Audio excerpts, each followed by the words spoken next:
Netanyahu ने दावा किया है कि ईरान के पास परमाणु बम है और ये संघर्ष किस दिशा में जाएगा, क्या लगता है सर आपको, ये दावा कितना सच है? क्योंकि टीवी पे आके उन्होंने बोल दिया सर जी। ये दावा तो भूचाल आ गया जी जियोपॉलिटिक्स में। जो हमें एक स्टोरी बताई गई थी, हमने एक कहानी सुनी है दीपाली बहन, मैं आपको बताता हूँ। पाकिस्तान का एक जिहादी साइंटिस्ट था, अयूब कयूम खान, शायद उसका नाम था कयूम खान था, एक्यू खान, एक अब्दुल कादिर खान।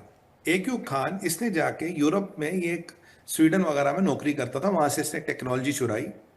कर्नल गद्दाफी ने, जो मारा जी। गया, उसने पैसे दिए, मतलब जहाज में डॉलर भिजवाए पाकिस्तान को, इस्लामी बम बनाओ। और लगभग लगभग हर इस्लामिक कंट्री ने जो जो उनसे संभव सहायता हो सकी वो दिया कि पाकिस्तान पहला इस्लामिक बम बनाएगा। अब ये माना जाता है कि जब ये पहला इस्लामिक बम बना, इसके दो प्रोटोटाइप बने, छोटे वाले बम P1 P2, और ये ईरान के पास पहुंचा दिए एक्यू खान ने ये टेक्नोलॉजी ईरान को बेच दी थी, मतलब प्रोटोटाइप। अब वो मेन टेक्नोलॉजी बेचना चाहता था, मेन चीजें बेचना चाहता था। ईरानियों ने पैसे दिए, पाकिस्तानियों ने टेक्नोलॉजी नहीं बेची। ठीक है जी। और उसके बाद काफी राजनीतिक गतिविधियां हुई, काफी लोग पाकिस्तान में मारे गए, काफी लोग ईरान में मारे गए। क्योंकि अगर आप ये काम करोगे तो दुनिया में कई सारी महाशक्ति, इजराइल हो गया, अमेरिका होगा, जो आपको काम करने नहीं देंगे। पर ये जो P1 P2 की हमने स्टोरियां सुनी थी, कहानियां सुनी थी, लगता है ये सच है।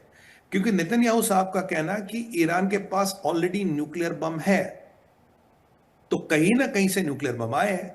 अगर वो कहीं ना कहीं से न्यूक्लियर बम आए, और एक ही कहानी, एक ही स्टोरी जो पूरे दुनिया में चलती है, वो है एक्यूब खान ने इनको बेचा था। टेक्नोलॉजी की बात हुई थी, कुछ बिलियंस ऑफ डॉलर्स में बात हुई, पाकिस्तान ने पैसे लिए, दिया कुछ नहीं, वो अलग बात है। बट क्या जो पहले जो ये दो प्रोटोटाइप है, ये इतने शक्तिशाली तो नहीं है, पर हाँ, आप इनको एटॉमिक बम की श्रेणी में डाल सकते हो, एक अच्छा खासा विध्वंस ये कर सकते हैं। और हम यहाँ ये मान रहे हैं कि इन्होंने चाइना से कुछ नहीं दिया। मैं नहीं मानता चाइना ने न्यूक्लियर बम देगा, चाइना इतना बेवकूफ नहीं है, बट पाकिस्तान से नहीं मिला है। ये पूरी पूरी कोशिश कर रहे थे, चाइना, पाकिस्तान, नॉर्थ कोरिया, इधर उधर से टेक्नोलॉजी ली और अपना बम बनाए। अपना बम बनाने से इसराइल और अमेरिका ने तो रोक लिया, पर ये दो बम अगर इनके पास है, जो नेतन्याहू खुलेआम कह रहे हैं, तो ये जियोपॉलिटिक्स को पूरा बदल देते। देखिए, ये दो बम भी इसराइल जैसे देश को बर्बाद करने के लिए काफी है। तो यानी कि नेतन्याहू आपसे ये कह रहे हैं, ईरान के पास न्यूक्लियर बम है और मेरे पास हर विकल्प खुला है। और कल की मैं आपको बात बताऊं, जी। कल लेबनान में बैठे बैठे, लेबनान में जहां आईडीएफ ने अपना कब्जा कर रखा है लेबनान की जमीन पे, वहां नेतन्याहू बैठे थे। वहां से उन्होंने प्रेस कॉन्फ्रेंस की। लेबनान की धरती से प्रेस कॉन्फ्रेंस करने का मतलब है आप IRGC और ईरान को प्रवोक कर रहे हो। और फिर उसके बाद ये कहना, आज ही क्यों कहा, अभी क्यों कहा कि भाई इनके पास न्यूक्लियर बम है। ये तो नेतन्याहू साहब को बहुत सालों से पता होगा।